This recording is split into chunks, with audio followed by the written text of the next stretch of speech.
expected points, clean sheet odds, and who is the best captain. This video has got all of the information you need to know ahead of game week 10.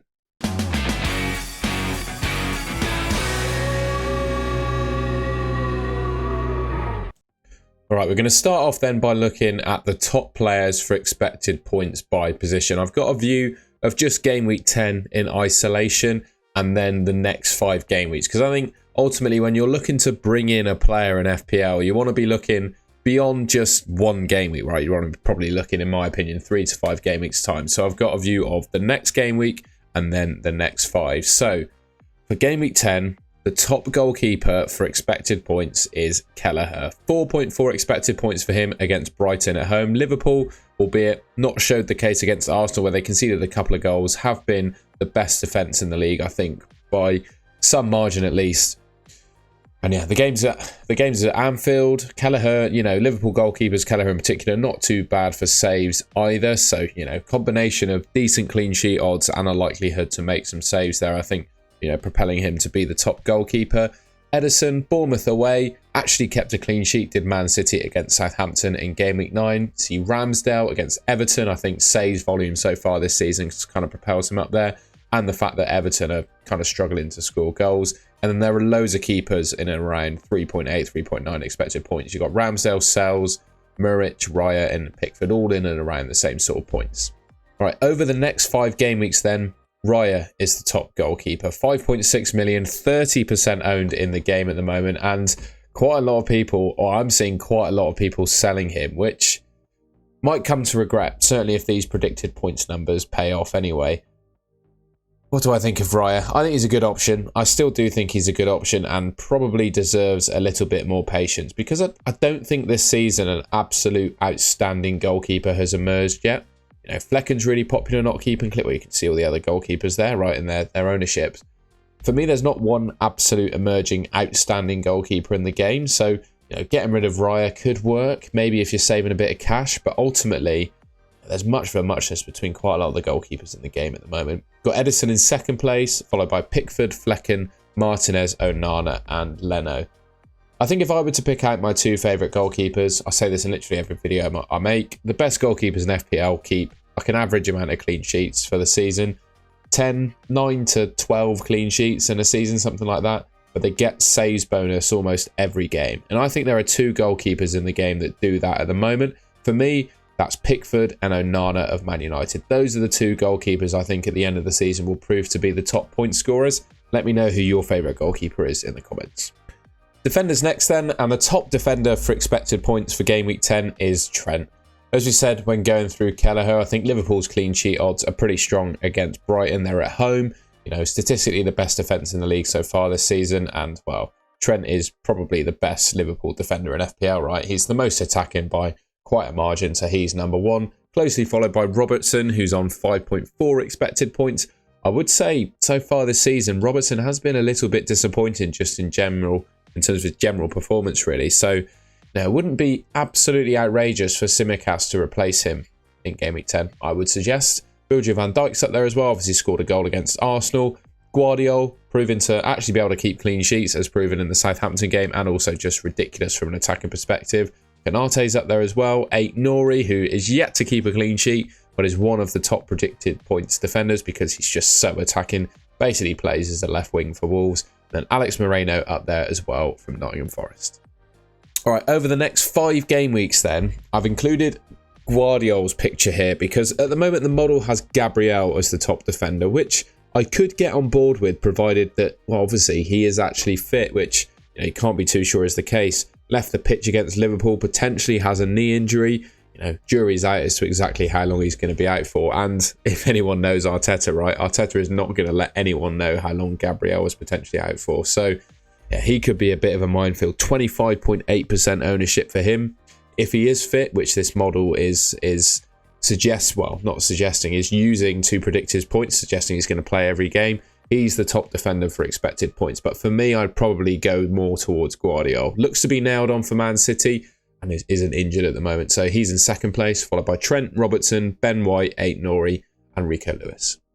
On to midfielders then, and the top midfielder for predicted points for Game Week 10 is Mo Salah. He's on 8.1 expected points against Brighton at home, followed by Cole Palmer, who is on 7. Man United, though, I don't know. What's the difference? Do you think Brighton at home or Man United away is a better fixture? I'd say they're both about the same, to be honest. So I'd offer Cole Palmer up there. Personally, in my brain, if my brain was to have an expected points algorithm, if that was a thing, I'd make Salah and Palmer probably very equal in terms of expected points. I think it's quite hard to choose between the two of them, in my opinion. Saka's up there as well. Newcastle away. Newcastle, have not looked all that good defensively so far this season, but they are a little bit better at St James's Park traditionally. So that might change things a little bit for them against Arsenal. They did keep Haaland quiet, if you remember rightly, at St James's Park, so it could be the case there with Saka. Foden is up there as well. Just got to ask the question, I guess, with Foden, is he actually going to start? I think he's just such a tricky minutes doubt, isn't he, Phil Foden? Eze got an assist, of course, against Spurs. 1 assist, 1 goal from 9 game weeks. Is that good enough? Probably not. I've sold him already, but he's up there with Wolves away. Heung-min Son is up there, Aston Villa at home, and you see Bruno Fernandes as well.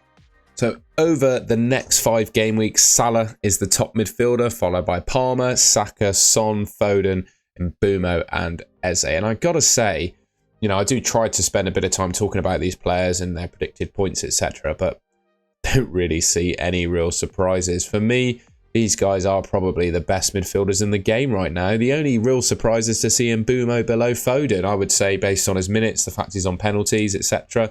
Foden not necessarily nailed on at the moment. I would suggest that Mbeumo, in my brain's expected points algorithm, I'd personally put Mbeumo ahead of Foden. But yeah, all of these players are good options, of course. Forwards then, and for game week 10 in isolation, Haaland is top. 7.8 expected points, followed by Raul Jimenez. He's got Brentford at home, who have not yet kept a clean sheet. Isak is up there as well. Obviously has Arsenal at home. Without Gabriel potentially. That could actually not be too bad of a fixture for Isak. Solanke's up there. A little bit of doubt around Solanke at the moment with just exactly the position that he's playing in. Looks to be a bit deep and not necessarily being that sort of goal-scoring number 9 he was predicted to be. Cunha scored, obviously, the last-minute winner against Brighton in Game Week 9. Fabulous goal. Absolute scenes when that went in. Crystal Palace at home is his fixture. Obviously, Crystal Palace have not looked all that good this season. Despite beating Tottenham in Game Week 9, this whole season they've been poor, so he's a good option. Watkins, Tottenham away. Yeah, Tottenham conceding goals left, right and centre. And Kai Havertz with Newcastle away. Also a decent option. And for the next 5 game weeks, Haaland is top by literally 10 predicted points. Isak in second place. Watkins, Raul Jimenez, Wood, Havertz and Wissa are your top forwards. What I'm not going to do in this section, because I've spoken about Haaland quite a lot. I spoke about him in my transfer plans and buy and avoid videos as to whether you should buy or sell him. This isn't necessarily the purpose of this video. The purpose of this video is to give you information to help you make your own decisions. So it's up to you. He's 40.2 expected points. 10 expected points basically higher than any other forward over the next 5 game weeks. That's basically 2 points per week. But he's 15.4 million. So that's the decision you have to make. Is that points differential worth it for the price?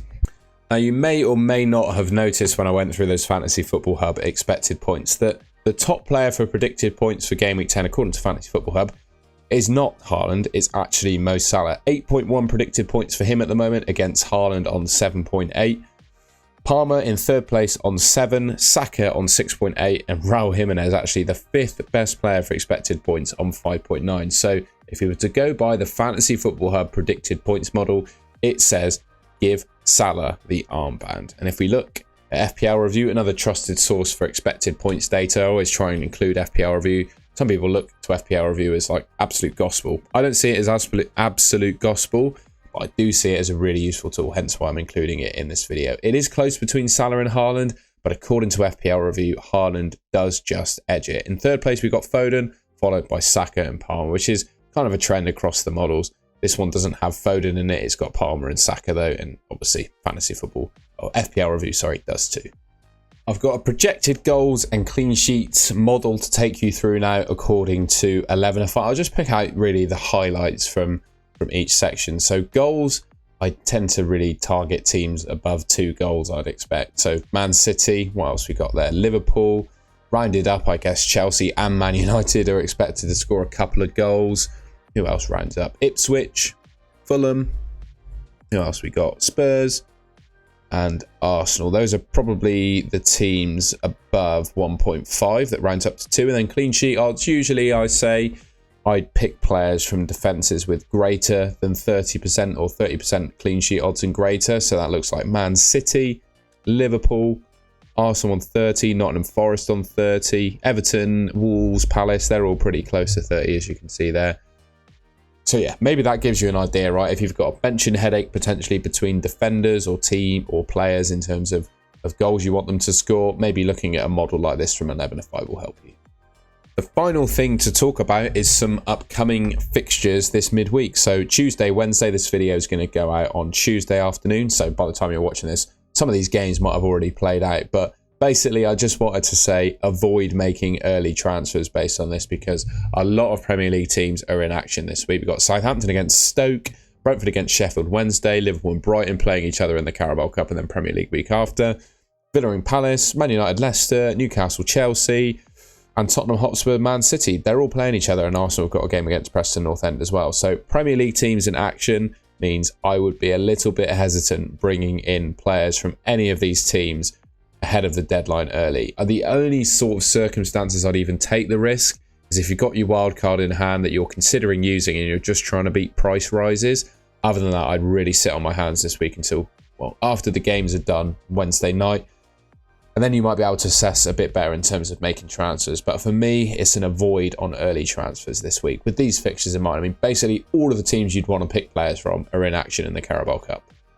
All right, then that's the end of the video. I hope you enjoyed that. If you did, please leave me a like rating. Let me know in the comments who you're going to give the captaincy to. I think captaincy is a little bit of a torn one this week, obviously between Haaland and Salah. Maybe Palmer's a factor as well. So yeah, let me know in the comments who you're going to captain. I think that's everything to say, really.